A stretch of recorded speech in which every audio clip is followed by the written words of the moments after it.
कसूर क्या था? मैं आप ही लोगों को जानते हैं कि मेरा कसूर क्या था। कसूर यह था कि मैं गरीबों की बात उठाता था, जो व्यापक भ्रष्टाचार है इस राज्य में उस बातों को उठाता था।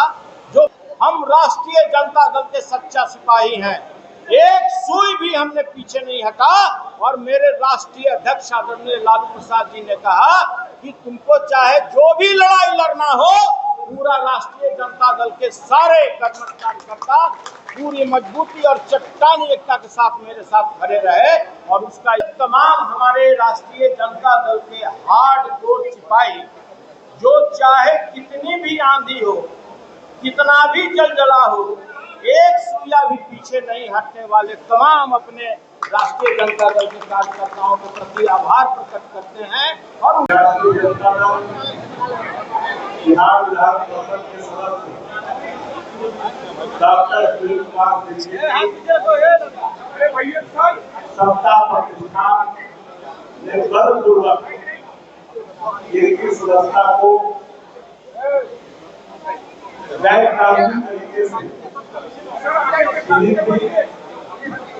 प्रक्रिया का संचालन नियमावली के नियम के तहत जब कोई भी आरोप किसी माननीय सदस्य के ऊपर लगता है तो माननीय सदस्य को सदन में सफाई का मौका दिया जाता है। ये संसदीय परंपरा है। पार्लियामेंट्री डेमोक्रेसी में सदन के अंदर में हुए वक्तव्य के संदर्भ में सम्मानित सदस्य को अपनी बात रखने का मौका दिया जाता है। लेकिन के मामले में बिहार विधान परिषद के अंदर स्वयं सदस्य ने बात को लगातार आसन से गुहार लगाते रहे कि मेरे पक्ष को सुना जाए। बालक ने इनके पक्षों को सुनने के बजाय इनकी सदस्यता छीन ली गई। मुझे राष्ट्रीय जनता दल परिवार आदरणीय सुनील सिंह जी के साथ खड़े होकर के और सुनील सिंह ने कानून का रास्ता चुना और सत्य प्राप्त हो सकता है, आपका नहीं है, इसकी प्रगति उच्चतम न्यायालय के निर्णयों में खुलकर के सामने आए। आप सब लोग अवगत हैं कि बिहार विधानसभा के अंदर में सत्ता प्रतिष्ठान के एक नहीं अनेक माननीय सदस्यों का, चाहे वो सरकार में मंत्री हो या उच्च पदों पर हो, उनकी कई ऐसे गैर संसदीय आचरण खुलकर के आने के बावजूद भी सत्ता प्रतिष्ठान ने या आसन ने कभी भी उनके खिलाफ कोई संज्ञान या नोटिस नहीं लिया। लेकिन आज सुनील सिंह को उच्चतम न्यायालय के द्वारा यह राहत ही नहीं दी गई बल्कि इस संस्था को बहाल करने का एक निर्णय लिया गया। उच्चतम न्यायालय ने उस फैसले मानक के अनुरूप की बात को सामने रखा। देश के अंदर में अगर कोई संसदीय मामलों के जानकार है या पार्लियामेंट्री डेमोक्रेसी में इतिहासता है, देश और दुनिया में कोई ऐसा उदाहरण नहीं है कि किसी एक शब्द ऐसा जो आम वातावरण में या आम जन में जो चर्चित है, उन शब्दों के सिर्फ उपयोग मात्र से किसी की संस्था जाती हो, ऐसा उदाहरण देश के अंदर में नहीं है। लोकतंत्र में सदन के अंदर में सब लोग अपनी बात या बड़ी से बड़ी बात, कटुता भरी बात भी सदन के अंदर में रोकते हैं। यह पक्ष और प्रतिपक्ष की खूबी होती है। लेकिन जब शासक किसी को जबरन और बना अगर मन में ठान करके गैर कानूनी तरीके से सत्ता समाप्त करने के लिए दबाव देना शुरू कर दे तो संसदीय परंपराएं टूट जाती है। वहां पर संसदीय लोक लज्जा भी समाप्त होता दिखता है। और ये लोकतंत्र में कई चीजें विभागों को पार्लियामेंट्री डेमोक्रेसी में देखा गया है। मैं उदाहरण के स्वरूप पर कहना चाहूंगा, मैं नाम नहीं लेना चाहता, लेकिन इसी गांधी मैदान में बिहारियों को भटियारा तक कहा गया था। उस समय भटियारा शब्द असंसदीय था, लेकिन इसी बिहार विधानसभा ने उस भटियारा शब्द को संसदीय करने का काम किया था, क्योंकि मानक उच्च था। कहने वाले के जो मुख से निकलने वाले जो शब्द थे वो बड़े लोग थे। हम वहां पर नहीं जाना चाहते। माननीय सुनील सिंह जी की सत्ता बहाल करने का निर्णय उच्चतम न्यायालय ने लिया है।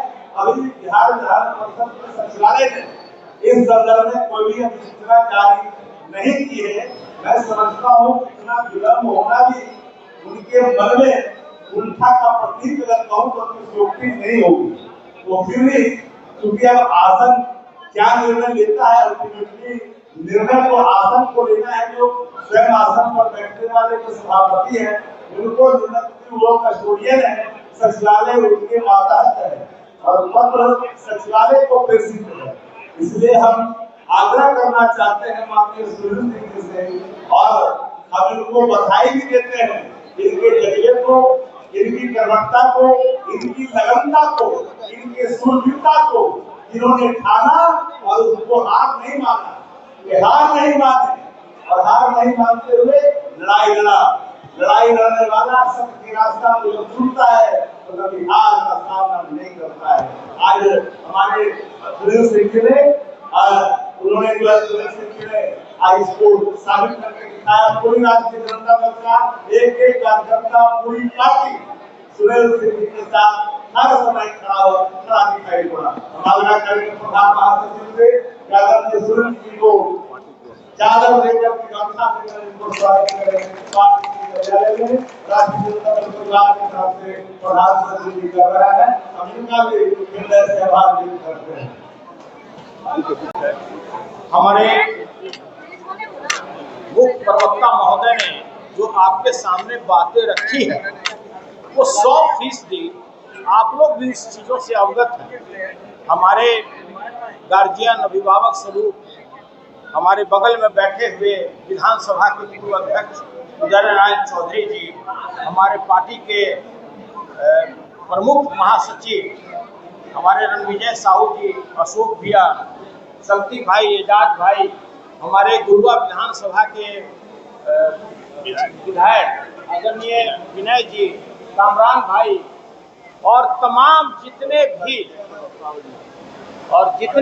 हमारे बंटू भाई और जितने तमाम हमारे राष्ट्रीय जनता दल के हार्ड कोर सिपाही, जो चाहे कितनी भी आंधी हो, कितना भी जलजला हो, एक सुइया भी पीछे नहीं हटने वाले तमाम अपने राष्ट्रीय जनता दल के कार्यकर्ताओं के प्रति आभार प्रकट करते हैं और उन्हें धन्यवाद देते हैं।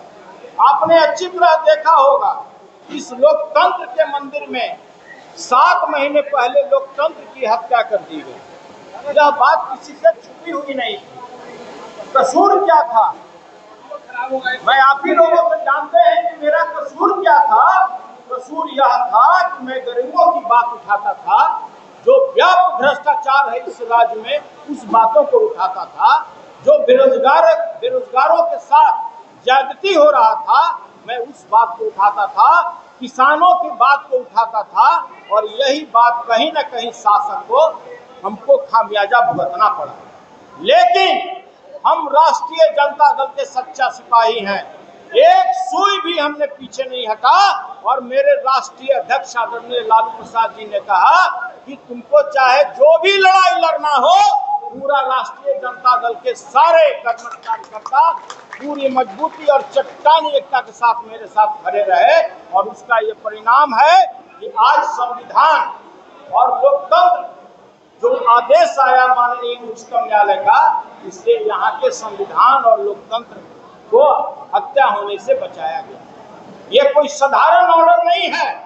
एक व्यक्ति के ईगो सेटिस्फेक्शन के लिए मात्र एक शब्द बोलने के कारण मेरी सदस्यता ले ली गई। आप अच्छी तरह जानते हैं कि वही व्यक्ति जो दोनों सदन में, चाहे बिहार विधानसभा था या विधान परिषद था, किस तरह का भाषा इस देश के महिलाओं के प्रति उन्होंने उद्गार व्यक्त किया। आपने देखा होगा कि इसकी भर्त्सना आज जिनके गोद में जाकर वो बैठे हैं उन्होंने भी किया और कहा कि मैं पूरे विश्व में अपना किस चेहरा को दिखाऊंगा। उन्होंने यह भी कहा कि आज जो उन्होंने किया है यह पूरा देश इसके लिए शर्मसार है, लेकिन उनके ऊपर कार्रवाई नहीं हुआ। इसलिए कि बिहार में 2 तरह का कानून है। उन्होंने एक दलित समाज के आने वाले पूर्व मुख्यमंत्री को उन्होंने क्या शब्द इस्तेमाल किया, लेकिन उनके ऊपर कार्रवाई नहीं हुआ। उन्होंने उन्हीं के पार्टी के जो आज किसी बड़े पद पर बैठे हैं, उन्होंने आसन के प्रति जिस तरह असम्मानजनक तरीके से प्रयोग किया अपने शब्दों का, उसको कोई समाज उसको कबूल नहीं करता है, लेकिन कोई कार्रवाई नहीं हुआ। मात्र मैं किसानों की बात सदन में रखता था, जो बिहार में व्याप्त भ्रष्टाचार है वो बातों को रखता था, और मुझे बिना कोई नैसर्गिक न्याय दिए हुए मुझे अपने पद से हाथ धोना पड़ा। मैं जिस तरह से हमारे राष्ट्रीय जनता दल के तमाम कार्यकर्ता और तमाम मेरे नेता और पदाधिकारी मेरे पीठ पर चट्टानी एकता की तरह खड़ा हुए और जिस तरह से मेरा स्वागत किए, ऐसा 100 पद भी कुर्बान है, इसके लिए मुझे कहीं भी चिंतित नहीं होना।